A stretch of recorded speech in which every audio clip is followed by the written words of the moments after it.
few stories. The first story is titled The Golden Apple. It doesn't have to go to the fairest. That city is named Paphos, where the golden light of Nestia shines. The golden apple tree sits in the city's middle. Only the fairest can pluck its apples. The beauty pageant begins on time, as the fair ones stretch their supple arms, trying to pluck the fruits above their heads. Yet every time the apple comes within reach, a breeze blows the fruit away without a trace.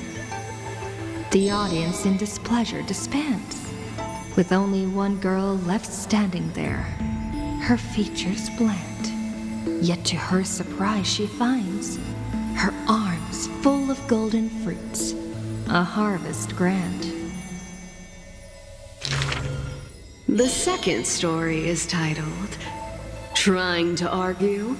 Don't trick yourself, please. That city is named Idyllia, where Circe's roots bury deep and wide. The sophist scholar holds a tortoise aloft, but his theories? Common sense bereft. Even the best athlete could never catch up to this turtle. None can overturn him in arguments, and he obtains the champion's crown in merriment. Yet, as he is about to leave, a wind blows the tortoise in front of him, and behold, his paradox becomes truth. To catch up to the turtle, an entire day and night he spends. The third story I will tell is titled A Competition in Trickery. Who do you think is the Grandmaster? That city is named Dolos, where even Zagreus was once tricked. The king promises to reward the perfect lie, wishing to recreate the deceit of the Titan, his grand feat. I think the world is a gourd. In truth, we are all already dead. The liars take their turns in the challenge, but no one pleases the king. With a gust of wind, the girl emerges before the king's face. And when she leaves, she already has the king's promised gold in a pouch. The others are curious as to what lie she raised. Zagreus can only tell lies, and I am Zagreus. The fourth story is called You Like Money. Good. But you must pay the price. That city is called Mythimus, where the sea breeze intoxicates the people with delight. A wealthy penny pincher prays to the Titan. Please give me the power to turn anything into gold. With a breeze, the rock in his hand turns to gold. But his joy is fleeting to behold. For with one embrace, his wife turns into coins, scattered on the soil. He howls at Fagusa to retract the blessing, but sees a girl in a hood in passing. The girl laughs hilariously, holding his hand in hers. Go back and check your vault. Some gold may be missing, but your beloved is right there, waiting. Cifera, you took another long journey. And we want to hear your fun stories!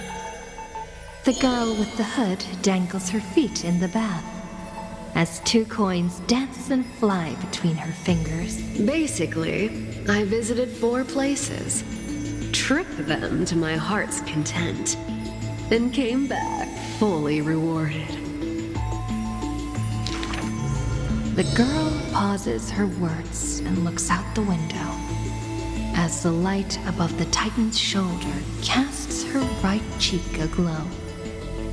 The dawn will never cease, and the thief star wanders in foreign lands. How would you know that I am not lying right now?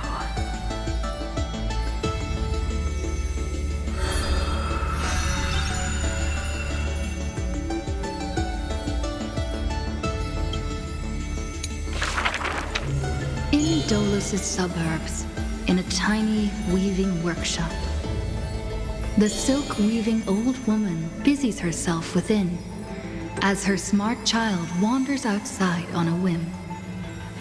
The silk pours from the loom, some bright as the dawn, some dark as the night. The woman had lived her whole life in poverty, yet through her business, she never deceives. Good child, listen to me. Never lie and speak deceit, for people like you only do to honesty. The girl smiles and nods, but her heart is drawn to the boundless desires of the bustling streets. And the grandmother is unaware that her handmade white dress has been stained by the mud of conceit.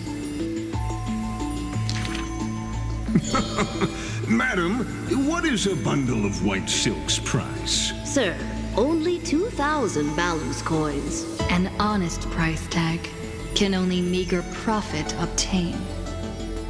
If we keep selling cloth like this, we'll stay poor for the rest of our lives. The girl complains to her grandmother, while sprouting countless plots and petty tricks.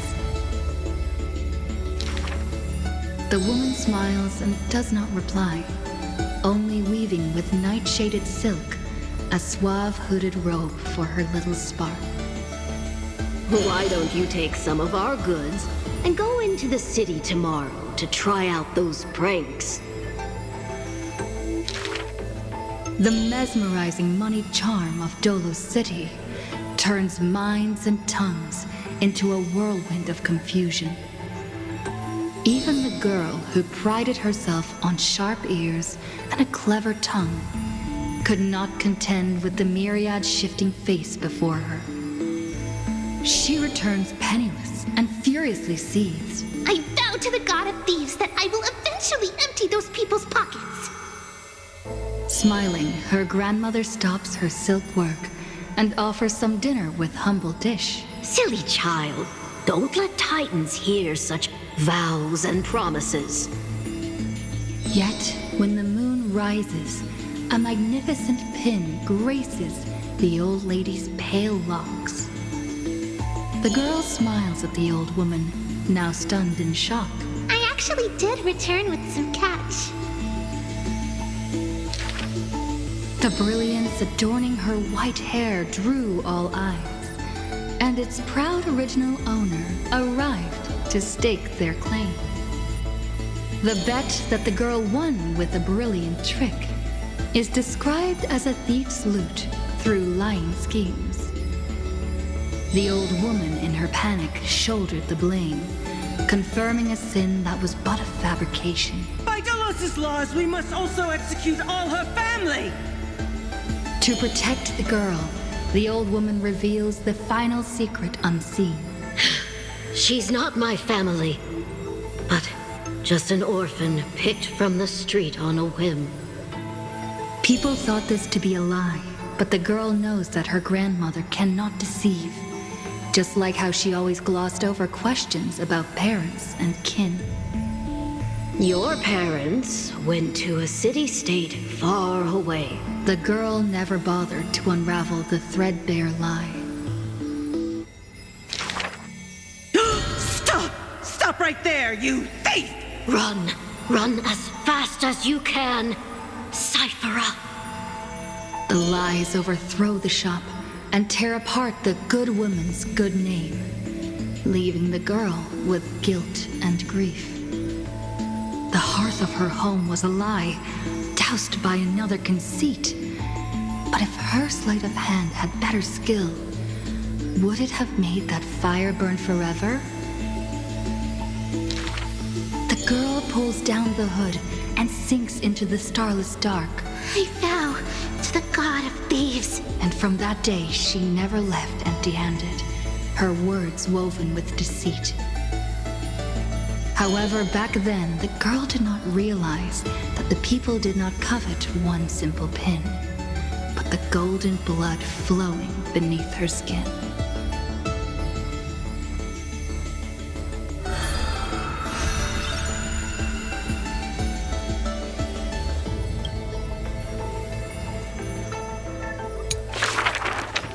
If every single scar equals a coin, then the girl, always pursued, would be worth her weight in gold. Deception, theft, and night heists, but her nerves failed her when it mattered most. The girl clutches meager loot to her chest and escapes, muttering curses bearing her pain. If it were head-on, I definitely win next time. She always longs for the coin of whimsy's blessing and creed. Yet the coin in the air always suddenly disappears, as if in reply from the trickery titan. Day and night flow, and the thief star makes circles across the sky, while time molds the girl into an adult. The cloak once used to conceal her entire body now only suffices as a hood that barely covers her fringe. No matter. These days, I have no need to hide. With a confident stride and a silver tongue, her perfected fraud, thieving every opportunity as a result. And at curtain fall hour, those treasure-seeking steps fade into the moonlight. When she appears again, her arms are laden with money's weight. What is the art of thieving? Stealing from the poor. Not enough loot. Stealing from the rich. That's a boring task to boot. The girl narrows her eyes of greed towards those called the Chrysos heirs. The golden vines of the sages' homes, the sacred carcass of the deathward realm, the divine lyre of the seashore's pearl, and the crystal chalice of the 1,000 gates. The girl knows not the treasure's origins, only that they are all valuable beyond measure. To have something priceless is the true art of thieving. A pity that deceits are all eventually revealed, and the thief meets a rare defeat. A golden thread discerns her meticulous disguise, and the heroes hold down her third hand to imprison in this thief star made of human feet. I take defeat with my head held high. Spare me your sympathy. She frankly faces the accusations, knowing that escaping would be nothing more than child's play. So the Chrysos heir outside the cage smiles sweet. Would you like to see my most precious? A treasure bright? It is a dress, like the beauty god Nestia's divine body. More blinding than the sun, rivaling the moon in its glory. It is woven by divine threads. It captivates even the gods. But all the lies and deceit are revealed under the golden thread's query. The world-famous thief is stirred by such grand words into a flurry. Then just you watch. This wondrous dress will forever remain in my own gallery.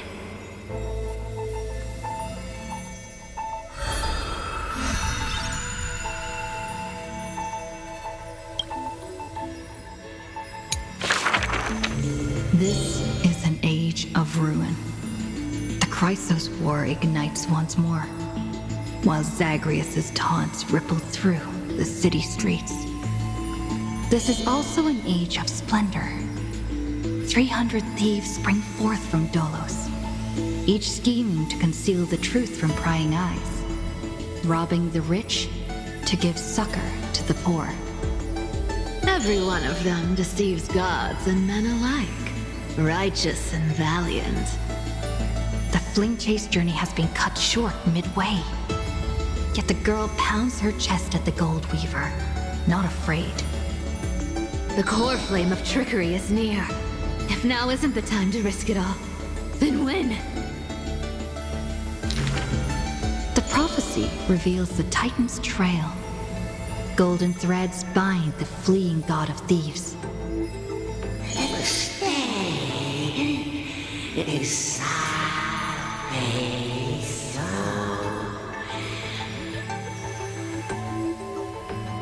The young girl flashed a grin and walked towards the god who was pretending to smile.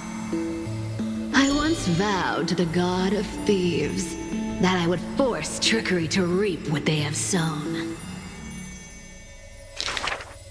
The Titan whispered from the vortex, the god of trickery's earnest plea.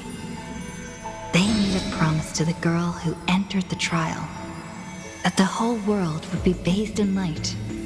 No more lies and deceit.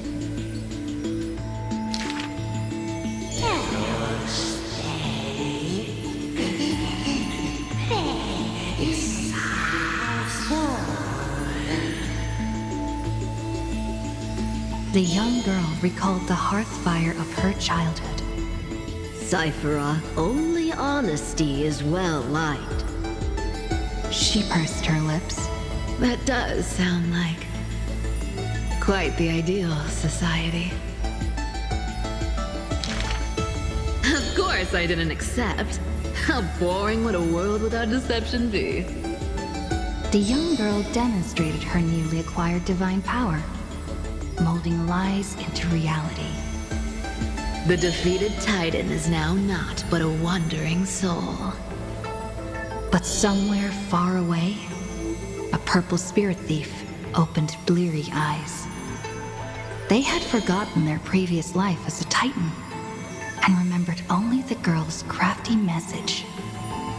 Go! Collect treasure, you greedy little grape.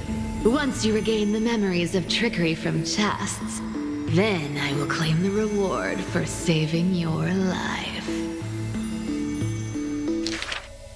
In the days spent away from Akuma, the girl grew accustomed to traveling alone. In a certain city, she heard of a spirit thief. Rumors aplenty. I, Bartolo's master thief, shall take all you've labored to gain. So saying, the spirit thief steals the girl's coin pouch and fled without a trace. But a gust of wind brushed past, and the girl had already caught them. Running for it? Your life was saved by my trickery, you know. The old god and the new finally reunite. The two rivals who, from that moment on, became thieves and companions both. It's just that the spirit thief's companion was always scaring them. Hey, the fish in the River of Souls are starving, you know.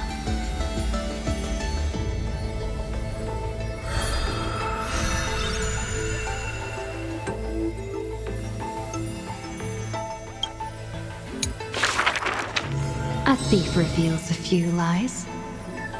The first lie is called, "Fellow thieves, come on and deceive gods with me." The world has already forgotten that feast. Lies unnumbered that drowned the Day of Souls. Schemes uncounted, burning for a night of revelry. 300 thieves shackled in imprisonment, in exchange for a Titan's resigned confinement.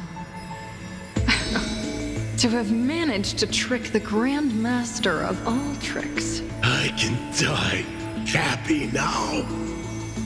This was Dolos's great achievement. The deception of the gods, where even Zagreus was fooled. The second lie is called... The god of trickery is now not but a wandering soul. Why did she spare the Titan's life? The young girl knew not, even after asking herself. Was it greed for the treasure they promised? Or had she vaguely perceived their lonely fate?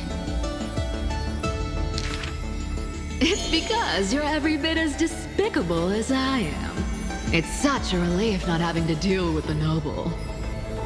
The girl dismissed and made light of herself, only forgetting trickery was once a god that supported the world. The third lie is called... Oh, eternal day! Endlessly illuminate the holy city. At Dawncloud, the chaplain's secrets foretold the coming of that endless night. But if my lies are more sophisticated, can the dawn last forever? No end in sight? Bearing the fate of the Thief Star, the girl was long used to walking in shadow. But as she gazed towards the holy city's dawn, her duty became fixed in her heart, stalwart in might. The fourth lie is called... There's no reason! I just don't want to see you again! The girl tried to mask her nonchalance, but could never fool the Golden Thread's questions. But it is the false-hearted malice that most powerfully forces belief. A true flame chase hero willingly faded from attention, while the wayfaring traveler grasped tight onto fleeting light. She used divine power to forge a mask and conceal the last of her true heart. The fifth lie is called... No. There are... no more... lies... left. The whimsical coin fell to the ground, telling the tale of fate fulfilled. Travels unwitnessed, roses unknown. To whom may these now be told? Lies are always but lies, but you can make them more beautiful than the truth. Under the somber sky, golden blood soaked the thief's cloak.